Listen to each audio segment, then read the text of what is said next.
My dear students, I hope all of you are well by the grace of Almighty God. In this period of Corona, you must stay at home and be safe. So dear students, after a long time, we have started online class and you are all welcomed in this online class.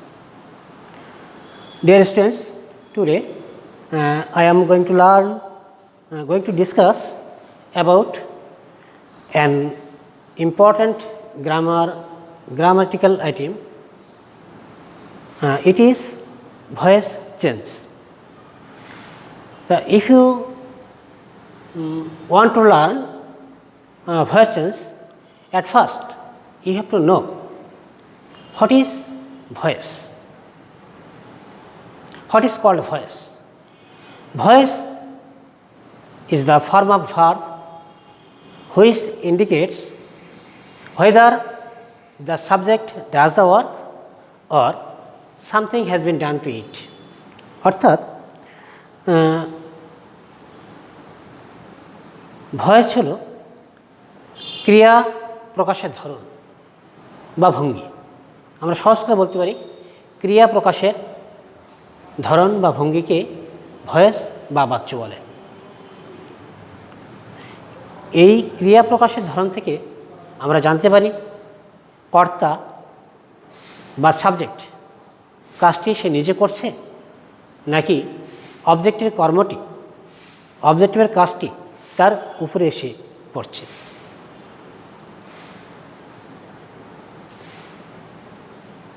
তো প্রিয় শিক্ষার্থীবৃন্দ, আমাদের ভয়েসের প্রকারভেদ আমরা জানব। Voice is of two kinds. ভয়েসকে আমরা দুই ভাগে ভাগ করতে পারি, VOICE। ভয়েসকে যদি আমরা ভাগ করি তাহলে একটা হচ্ছে active voice,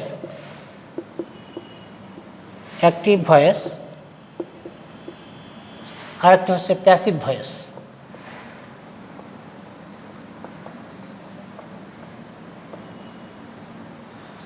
Now you have to know what is called active voice. When the subject of a sentence is the doer or actor, the verb is in active voice. It is so because the subject is active. আমি একটা example দিচ্ছি। Suppose I do the work. আমি কাজটি করি। তো in this sentence, এই বাক্যে কর্তা বা সাবজেক্ট আই, এই আই নিজে কাজটি করছে। এর অর্থ হচ্ছে আই ডু দ্য ওয়ার্ক। এই বাক্যটি অ্যাক্টিভ ভয়েসে রয়েছে।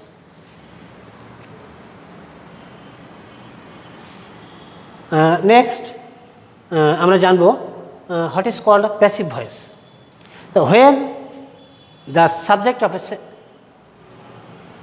এ sentence is acted upon, the verb is in passive voice. It is so because the subject is passive. অর্থাৎ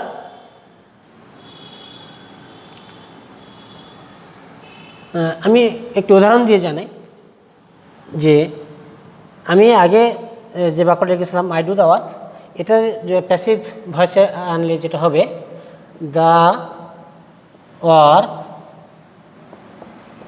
ইজ ডান বাই মি। তাহলে আমরা একটু খেয়াল করি যে এই বাক্যে দি ওয়ার্ক সাবজেক্ট হিসেবে ব্যবহৃত হয়েছে। এ কাজটা নিজে করছে না, বরং কর্তার কাজটি তার উপরে সে পড়ছে। তো আমরা ভয়েস সম্পর্কে জানলাম, ভয়েসের প্রকারভেদ সম্পর্কে আমরা ইতিমধ্যে অবগত হয়েছি। তো আমরা এখন আলোচনা করব চেঞ্জিং ভয়েস সম্পর্কে, অর্থাৎ rules for changing from active into passive.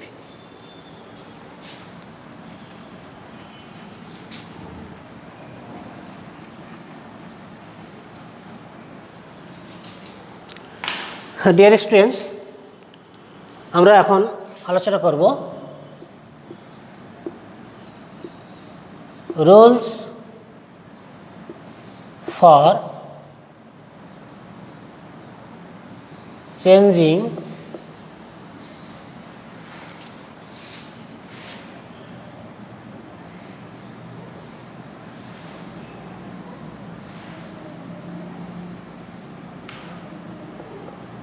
active into passive.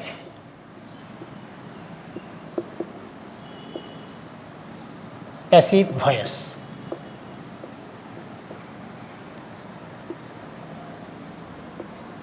প্রিয় শিক্ষার্থীবৃন্দ, আমরা 5টি ধাপে, ও তার আগে একটু বলে নিই আমি, আজকে মূলত তোমাদেরকে অ্যাসার্টিভ সেন্টেন্সের এক ভয়েস আমরা করব। অ্যাসার্টিভ সেন্টেন্সের অ্যাক্টিভ ভয়েস থেকে প্যাসিভ ভয়েস আজকে আমরা তোমাদের এই রুলসটা জানাবো, এই নিয়মটা আমরা আজকে আলোচনা করব, ডিসকাস করব। তো আমরা 5টি ধাপে আমরা এই ভয়েস চেঞ্জ করতে পারি। তো আমরা স্টেপ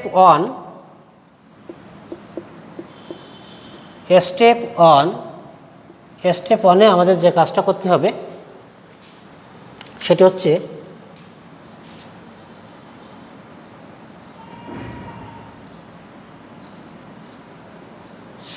অবজেক্টকে সাবজেক্ট করতে হবে। অ্যাক্টিভ ভয়েস এর অবজেক্টকে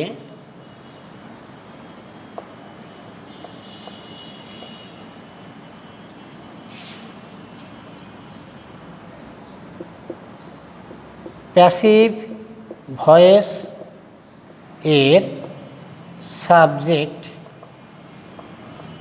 করতে হবে।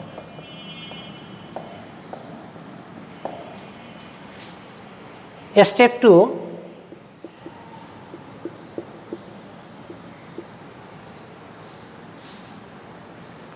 টেন্স অনুযায়ী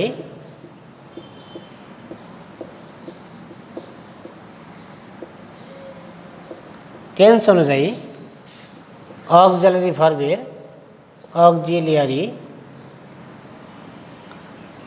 ভার্ব এর ব্যবহার করতে হবে।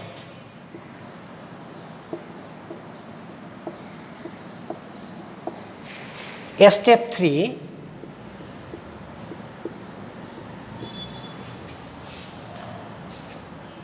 মেইন ভার্ব এর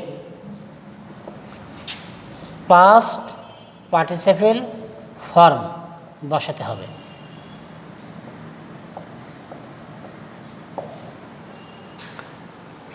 আমরা সংক্ষেপে বলেছি past participle form PPF, main ভার্বের পিপিএফ বসাতে হবে। স্টেপ 4, এরপর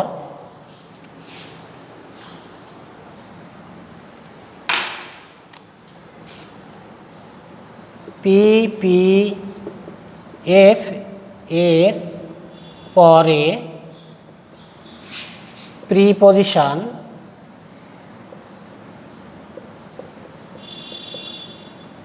বাই বসবে। অবশ্য বাই ছাড়াও অনেক ক্ষেত্রে টু, ইন, ফর ইত্যাদি প্রিপজিশন ও বসে। স্টেপ 5,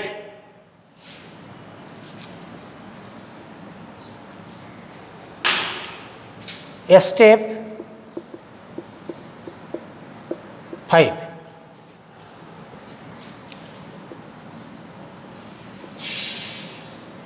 অ্যাক্টিভ ভয়েস এর সাবজেক্টকে সংক্ষেপে লিখলাম, সাবজেক্টকে প্যাসিভ ভয়েস এর অবজেক্ট করতে হবে। তাহলে আমরা 5টা স্টেপ আমি বললাম, এই 5টা স্টেপে আমরা অ্যাসার্টিভ সেন্টেন্সের অ্যাক্টিভ ভয়েস থেকে প্যাসিভ ভয়েসে আমরা রূপান্তর করতে পারি। তো প্রিয় শিক্ষার্থীরা, আমি যে 5টা স্টেপ বললাম, এই 5টা স্টেপের 2 নম্বর স্টেপটা তোমাদেরকে এই 2 নম্বর স্টেপের ব্যবহারটা আমাদেরকে জানা অত্যন্ত জরুরি। এবং আমি এই 2 নম্বর যে স্টেপটা, এটা আমি একটু তোমাদেরকে লিখে এর ব্যবহারটা জানাচ্ছি আমি।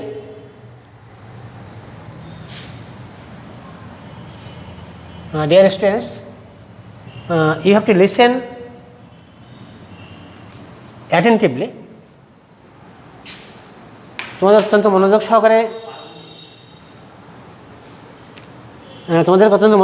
তোমাদেরকে শুনতে হবে এবং বোঝার চেষ্টা করতে হবে। আমি টেন্স অনুযায়ী যে অক্সিলারি ভার্ব এর ব্যবহারটা আমি একটু লিখে তোমাদেরকে জানাচ্ছি।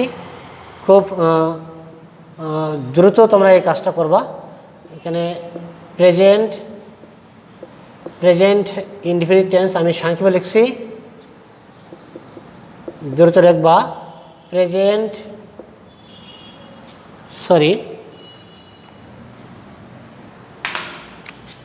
Past indefinite. 3 নম্বর হচ্ছে ফিউচার ইনডিফিনিট।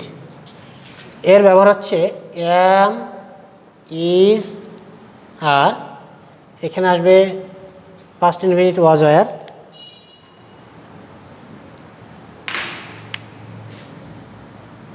ওয়াজ, ওয়্যার।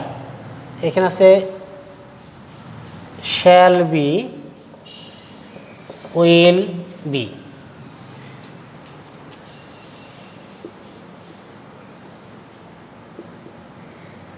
এবার আমরা আসি প্রেজেন্ট, সংক্ষেপে লিখলাম কন্টিনিউয়াস। 2 নম্বর আছে পাস্ট কন্টিনিউয়াস। 3 নম্বর আছে ফিউচার কন্টিনিউয়াস। এখানে আসবে am being, is being, are being. Past continuous আসবে ওয়াজ বিং, ওয়্যার বিং। আর ফিউচার কন্টিনিউয়াস আসবে shall be being, will be being. তোমরা একটু দ্রুত লিখে নেবে। এরপরে হচ্ছে আমাদের আরও 3টা টেন্সের ব্যবহার আমাদেরকে জানতে হবে। সি নম্বরে 1 প্রেজেন্ট পারফেক্ট, আমি সংক্ষেপে লিখছি। 2 হচ্ছে পাস্ট পারফেক্ট। 3 নম্বর হচ্ছে ফিউচার পারফেক্ট। এখানে আসবে হ্যাভ বিন অথবা হ্যাজ বিন। এখানে আসবে শুধুমাত্র হ্যাড বিন একটাই। ফিউচার পারফেক্ট টেন্সে আসবে shall have been, will have been. তো প্রিয় শিক্ষার্থীবৃন্দ, আমরা 9টা টেন্সের যে অক্সিলারি ভার্বের ব্যবহার আমরা জানলাম। এখন আমরা ভয়েস চেঞ্জ করতে পারবো। আমি ভয়েস চেঞ্জ করার যে 5টা স্টেপ দেখিয়েছিলাম, আমি স্টেপ বাই স্টেপ, তোমরা নিশ্চয়ই লিখে নিয়েছো, আমি মুছে ফেললাম। স্টেপ বাই স্টেপ আমি তোমাদেরকে বোঝাবো। দেখো,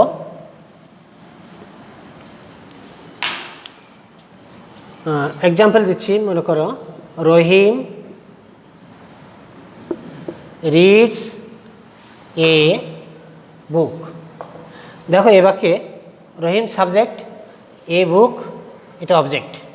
আমরা বলেছিলাম অ্যাক্টিভ ভয়েসের অবজেক্টকে আমরা সাবজেক্ট করব। তাহলে অবজেক্টকে যদি আমরা সাবজেক্ট করি তাহলে কি আসবে? এ বুক। 2 নম্বর স্টেপ ছিল যে আমরা টেন্স অনুযায়ী অক্সিলারি ভার্ব ব্যবহার করব। যেহেতু রহিম রিডস এটা থার্ড পারসন সিঙ্গুলার নাম্বার এসবিএস যোগ হয়েছে, তাহলে নিশ্চয়ই এটা কোন টেন্স? Present indefinite tense.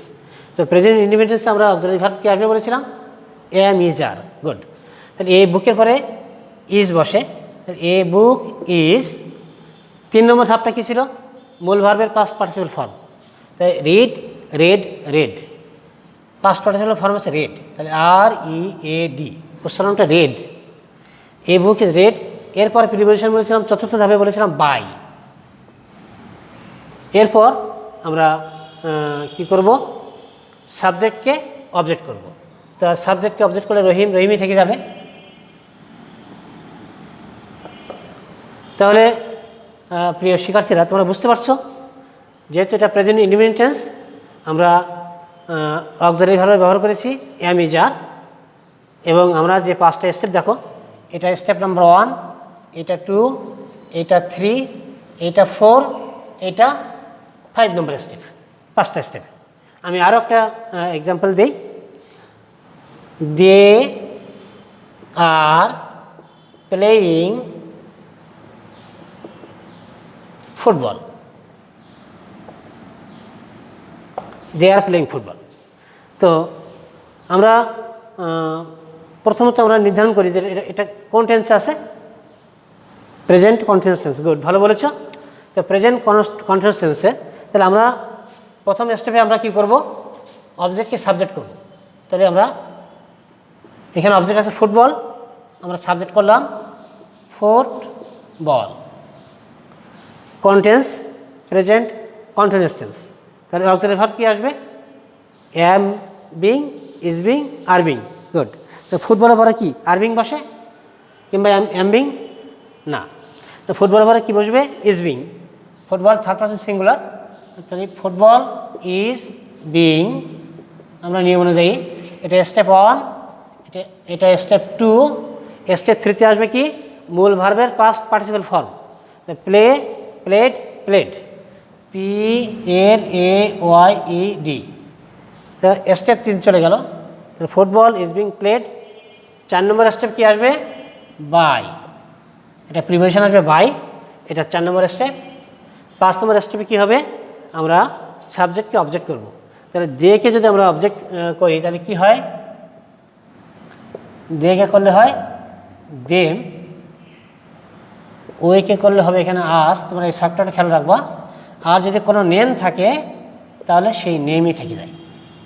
অর্থাৎ রহিম থাকলে রহিম, করিম থাকলে করিম, এগুলো থেকে যাবে। তোমরা এই শর্টটাও একটু খেয়াল করবা, লিখে নিবা। তো বাই, দে থাকলে কি বলেছি? দেম। তাহলে এইভাবে আমরা সমস্ত অ্যাসার্টিভ সেন্সের যত বাক্য আসবে আমরা ভয়েস চেঞ্জ করতে পারবো।